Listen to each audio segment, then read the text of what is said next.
Nestor, kumusta na ngayon ang daloy ng trapiko dyan sa NLEX?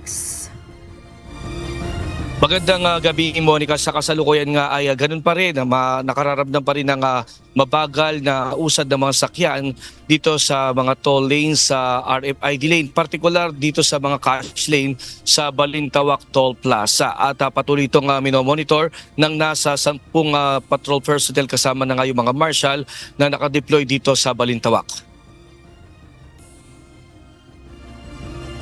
Tila naging usad pagugna ang mga sakyan sa parting Balintawak Toll Plaza simula kaninang 1:00 ng tanghali at tumagal ito ng hanggang ngayong hapon. Ayon kay NLEX Senior Traffic Manager Robin Ignacio, expected na bibigat pa ito dahil sa inaasahang pag-uwi pa ng mga pumasok para sa trabaho ngayong araw.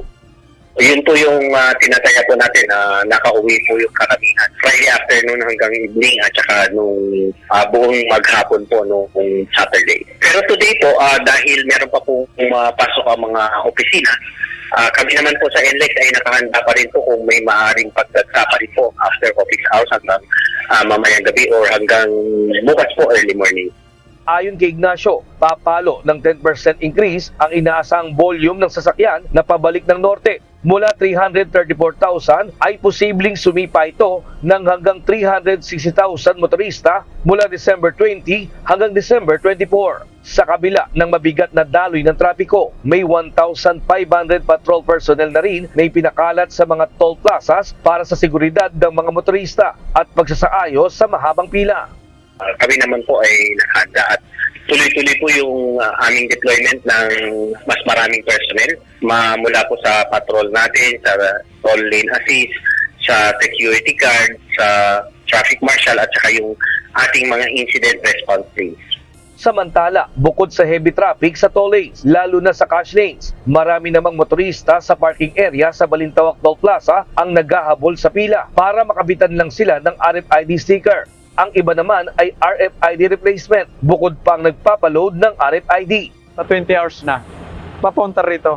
Kasi laki ng traffic doon sa sa Andaya Highway. First time ko sir magpagkabit kasi para iwas na rin traffic pagbalik. Kasi mahaba yung pila doon sa doon sa Bukawi pagpabalik. Kaya po yun, pakabit na po kami para pastro agad. Bira lang sir kasi dumaan dito sa Luzon, babakasyon lang. Mahalaga po dahil pag may traffic, maabala tayo. Pero kung may load tayo lagi, mabilis tayo makaka-exit sa toll gate. Nag-load bago ako pumasok na. Kasi mahirap na sa mga expressway. Pag wala kang load, hindi ka papapasukin.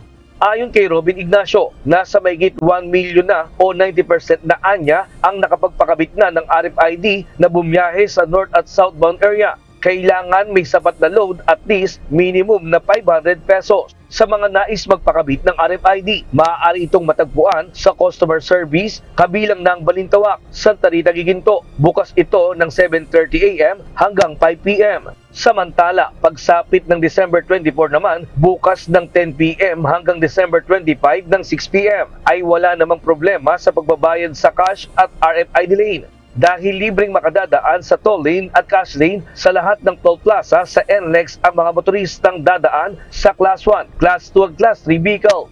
Sa tala ng NLEX management, wala namang naitala na major accident. Liban kaninang umaga na isang truck ang naplatan ng gulong sa Candaba Viaduct pero naayos at nalis na sa expressway. Payo ng NLEX management, panatilihin ang speed limit na 80 km/h sa mga Class 1 vehicle. Gayon din sa Class 2 at Class 3 na 60 km/h.